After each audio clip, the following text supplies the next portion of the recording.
శ్రీ గురుభ్యో నమః. శ్రీ మహాగణపతే నమః. మే నెలలో సింహరాశి వారికి ఎలా ఉండబోతుందని చూద్దాం.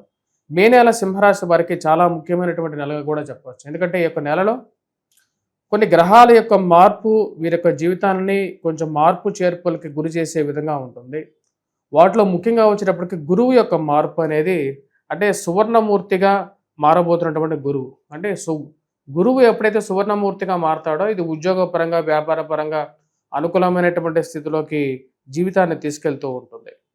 కానీ అష్టమ శని ప్రభావం కూడా ఒక సైడ్ నుంచి వీళ్ళని బాధించే విధంగా ఉంటుంది. వాటితో పాటు సప్తమంలోకి రాహుగ్రహ సంచారం అనేది జరుగుతున్నది. రాహువు మే 18వ తారీఖున సప్తమంలోకి, మరియు అదేవిధంగా గురువు లాభస్థానంలోకి సువర్ణమూర్తిగా మారుతున్నాడు. సప్తమంలోకి వచ్చినటువంటి ఈ యొక్క రాహువు వచ్చినప్పటికీ తామ్రమూర్తిగా మారబోతున్నాడు. తామ్రమూర్తి అనేది ఈ యొక్క రాశి వారికి అంత పూర్తి అనుకూలమైనటువంటి ఫలితాలు ఇవ్వదు. కానీ సువర్ణమూర్తిగా మారినటువంటి గురువు మటుకు కొన్ని యోగాలను ఇవ్వగలుగుతున్నాడు. ముఖ్యంగా విద్యార్థులకి అనుకూలమైనటువంటి విద్యని అందించగలుగుతాడు. కొత్తగా విద్య నేర్చుకోవాలనుకున్నటువంటి వారికి అనుకూలమైనటువంటి స్థితిలోకి ఇవ్వబోతున్నాడు. రాశి వారికి మే 13వ తారీఖు వరకు కూడా కొన్ని మిశ్రమమైనటువంటి ఫలితాలు అనేవి గోచరిస్తూ ఉన్నాయి. ముఖ్యంగా ప్రయాణ సంబంధితమైన విషయాల్లో, దూర ప్రాంత ప్రయాణ విషయాల్లో కొన్ని జాగ్రత్తలు అనేవి తీసుకోవాలి. మరి అదేవిధంగా జీవిత భాగస్వామి ఆరోగ్య సంబంధితమైన విషయాల్లో ఏవైతే మార్పు చేర్పులు తీసుకోవాలనుకుంటున్నారో తన యొక్క ఆరోగ్య విషయంలోనూ, మరియు అదేవిధంగా మీ యొక్క ఆరోగ్య విషయంలోనూ జాగ్రత్తలు అనేది అవసరం. ఖర్చు పెట్టేటువంటి ప్రతి రూపాయి మీ కష్టంతో కూడుకున్నటువంటి డబ్బు. ఆ డబ్బుని జాగ్రత్తగా పొదుపు చేసుకోవాలి. అదేవిధంగా సద్వినియోగంగా దాన్ని ఖర్చు పెట్టినట్లయితే అనుకూలంగా ఉంటుంది జీవితం అనేది. కట్టాల్సినటువంటి డబ్బు గురించి ఎక్కడి నుంచి అయినా సరే డబ్బు అడ్జస్ట్మెంట్ చేయాలనుకుంటారు. ఈ నెల చివరిలో దాని అడ్జస్ట్మెంట్ బంధువుల యొక్క సహాయం కానీ, స్నేహితుల యొక్క సహాయం ద్వారా కానీ పరిపూర్ణమైనటువంటి విషయంగా మార్చగలుగుతారు. వృత్తిపరంగా, వ్యాపారపరంగా నెల మొదటి 15 రోజుల్లో కొంచెం మిశ్రమంగా ఉన్నప్పటికీ నెల 15వ తారీఖు నుంచి అనుకూలంగా ఉంటుంది. ఉద్యోగపరంగా అనుకూలమైనటువంటి ఫలితాలు పొందగలుగుతారు. ఇన్ని రోజులు కొద్దిగా కష్టపడినటువంటి మీ యొక్క జీవితానికి ఒక మంచి ఎండింగ్ లాగా ఈ యొక్క మే ఎండింగ్లో మే 14వ తారీఖు నుంచి కూడా రవి యొక్క సంచారం అనేది జరుగుతున్నది. అది వృత్తిపరంగా అనుకూలంగా ఉంటుంది. గౌరవాన్ని, గుర్తింపుని, సంఘంలో ఉన్నతమైనటువంటి స్థాయిలో ఉన్నటువంటి వారితో సత్సంబంధాలను ఇవ్వగలుగుతుంది. గురువు యొక్క సువర్ణమూర్తిగా మారినటువంటి గురువు మీకు వృత్తిపరంగా అనుకూలమైనటువంటి ఫలితాలు, మంచి స్నేహితులను, అంటే కష్టకాలంలో ఎక్కువగా తోడ్పాటునిచ్చేటువంటి వారు స్నేహితులు. ఆ యొక్క స్నేహితులు మంచివారు అయినప్పుడు అనుకూలత అనేది ఎక్కువగా ఉంటుంది. మరియు అదేవిధంగా ఈ రాశి వారికి లాభస్థానంలో ఉన్నటువంటి గురువు పుస్తకరంగ ముద్రలో ఉన్నటువంటి వారికి, టీచింగ్ ప్రొఫెషన్స్లో ఉన్నటువంటి వారికి, విద్యార్థులకి అనుకూలతను ఎక్కువగా ఇవ్వగలుగుతాడు.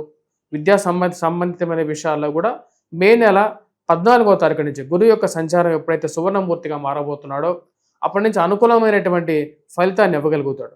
నూతన ఉద్యోగ ప్రయత్న సంబంధితమైన విషయాలు అనుకూలమైనటువంటి ఫలితాలు, గృహం కొనుక్కోవాలని చెప్పి చేస్తున్నటువంటి పనుల్లో కొంచెం అనుకూలమైనటువంటి స్థితిలోకి తీసుకొస్తాడు. మరి అష్టమ శని ప్రభావం ఉన్నప్పుడు ఖర్చు అనేది కూడా కొద్దిగా ఎక్కువగా ఉంటుంది.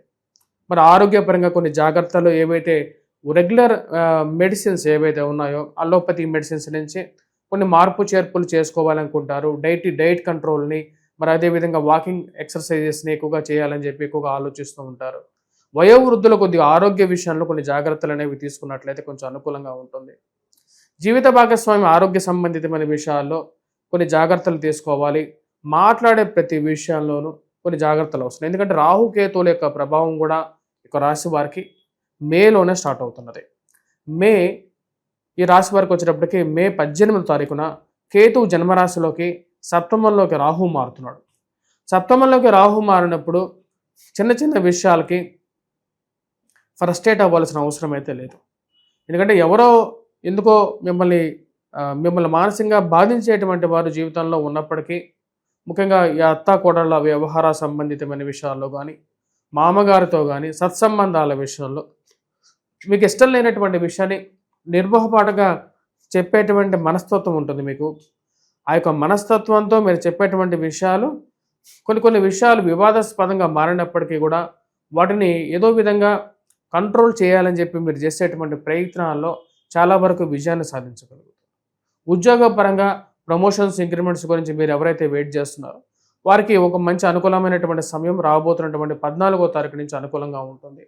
నూతన ఉద్యోగ ప్రయత్న సంబంధితమైన వ్యవహారాల్లో కూడా అనుకూలమైనటువంటి ఫలితాలు కానీ గోచరిస్తూ ఉన్నాయి. ఈ రాశి వారికి గురుగ్రహ అనుకూలమైనటువంటి స్థితి కొన్ని యోగాలను ఇవ్వగలుగుతుంది. ఆరోగ్యపరంగా అనుకూలమైనటువంటి స్థితిలో ఇవ్వగలుగుతుంది. 14, 18వ తారీఖున ఈ రాశి వారికి జరుగుతున్నటువంటి మార్పులు కొంచెం జాగ్రత్తగా గమనించాలి. వివాహ ప్రయత్న సంబంధితమైన విషయాల్లో సింహరాశి వారికి కొంచెం అనుకూలత ఉన్నప్పటికీ, ఎందుకంటే 11వ తారీఖున ఈ 14వ తారీఖున గురువు యొక్క అనుకూలత అనేది పెరుగుతుంది. వివాహ సంబంధితమైన ప్రయత్నాల్లో ఇంట్లో ఒక శుభకార్యం జరగడం అనేది ఒక మంచి మానసికమైనటువంటి ప్రశాంతతకి కారకంగా ఉంటుంది. ఎందుకంటే గురువు అనుకూలమైనటువంటి స్థితి యోగ్యాన్ని ఇవ్వగలుగుతుంది, ప్రశాంతతను కూడా ఇవ్వగలుగుతుంది. గృహ కొనుగోలు సంబంధితమైన విషయాల్లో మరి అదేవిధంగా ఇంట్లో చాలా రోజుల తర్వాత ఒక శుభకార్యానికి తగినటువంటి పనులు జరుగుతాయని చెప్పి ఒక నమ్మకం రావటం అనేది ఒక మంచి పరిణామంగా మీరు భావించగలుగుతారు. ఈ రాశిలో ఉండేటువంటి వారికి వివాహ ప్రయత్నాల్లో అనుకూలత అనేది ఈ యొక్క సంవత్సరం ఉంటుంది. కాకపోతే కొన్ని జాగ్రత్తలతో చేసుకోవలసినటువంటి ముఖ్యమైనటువంటి సూచన. ఎందుకంటే సప్తమంలో రాహు ఉన్నప్పుడు దాని యొక్క ప్రభావం అనేది జీవితంలో ఉంటుంది. చిన్న చిన్న సమస్యలు కలగటానికి కారకంగా ఉంటుంది. కాబట్టి ఆ సమస్యలు ప్రేమ సంబంధితమైన వ్యవహారాల్లోనూ, వివాహ ప్రయత్నాల విషయాల్లోనూ అవి కొంచెం డిస్టర్బెన్సెస్ని క్రియేట్ చేసే విధంగా 18వ తారీఖు నుంచి గోచరిస్తూ ఉన్నది. మరి అదేవిధంగా నూతన వ్యాపార ప్రయత్న సంబంధితమైన విషయాల్లో పురోగతి దిశలోకి ఉన్నటువంటి వ్యాపారాల్లో ఇన్వెస్ట్మెంట్స్ విషయంలో జాగ్రత్తలు అనేది అవసరం. స్పెక్యులేషన్స్లో మెయిన్గా జాగ్రత్త అనేది అవసరం. ఎందుకంటే ఈ రాశి వారికి శని యొక్క దృష్టి ధనస్థానం మీద ఉంది. మరి అదేవిధంగా దాని యొక్క ప్రభావం అనేది కొంచెం ఎక్కువగా ఉంటుంది. కాబట్టి జాగ్రత్త అనేది అవసరం. నమ్మి ఎవరికైనా సరే డబ్బు ఇచ్చేటప్పుడు 1-2 సార్లు ఆలోచించండి.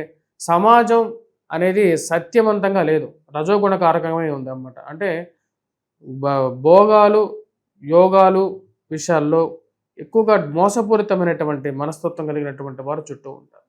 డబ్బు ఇచ్చేటప్పుడు ఈ డబ్బు మీ చేతిలో ఉన్నప్పుడు మీది, తీసుకున్న తర్వాత వారిదే అవుతుంది. ఆ విషయాన్ని గమనించగలుగుతారు. దాని తగినటువంటి జాగ్రత్తలు తీసుకోవాల్సినటువంటి ముఖ్యమైనటువంటి సూచనగా చెప్పడం జరుగుతుంది. వాటితో పాటు ఈ యొక్క రాశి వారికి ముఖ్యంగా వచ్చేటప్పటికీ ఇరుగు పొరుగు సఖ్యత విషయంలో కొన్ని జాగ్రత్తలు తీసుకోండి. మీ కోపంగా మీరు మాట్లాడేటువంటి మాటలను మనసులో పెట్టుకొని మిమ్మల్ని హాని చేసేటువంటి వారు ఎక్కువగా ఉంటారు. వారికి బ్యాడ్ ప్రాపగాండా మీ మీద చేయడమే ఒక పనిగా పెట్టుకొని ఉంటారు అన్నమాట. ఇలాంటి వారికి ఏ విధంగా మనం సరైనటువంటి రీతిలో బుద్ధి చెప్పాలని చెప్పేటువంటి ఒక ఆలోచనలకు రాగలుగుతారు. వారికి సరైనటువంటి సమయానికి సరైనటువంటి బుద్ధి చెప్పాలనుకుంటారు. రాశిలో ఉండేటువంటి వారికి రాజకీయ ప్రాబల్యానికి చేస్తున్నటువంటి ప్రయత్నాలు మేలో అంత సఫలీకృతంగా అయ్యే విధంగా లేదు. రాశిలో ఉండేటువంటి వారు ముఖ్యంగా ఈ యొక్క నెలలో మొదటి 14వ తారీఖు వరకు హనుమాన్ చాలీసా పఠించండి. హనుమాన్ దేవాలయ దర్శనం చేసుకోండి. మరియు అదేవిధంగా విద్యార్థులు గురుగ్రహ మంత్రం చదవండి. దక్షిణామూర్తి శ్లోకాన్ని పఠించండి. రాహుకేతువుల యొక్క పరిహారం చేసుకోండి. దుర్గాదేవిని పూజించండి. వినాయకుడిని పూజించండి. ఇవి ఎక్కువగా సానుకూలమైనటువంటి ఫలితాలు వస్తాయి. 14వ తారీఖు, 18వ తారీఖు తర్వాత వెంకటేశ్వర స్వామి దేవాలయ దర్శనం, దాంతోపాటు దుర్గాదేవిని పూజించడం మరియు అదేవిధంగా వినాయకుడిని పూజించినట్లయితే సానుకూలమైనటువంటి ఫలితాలు పొందగలుగుతారు. స్వస్తి.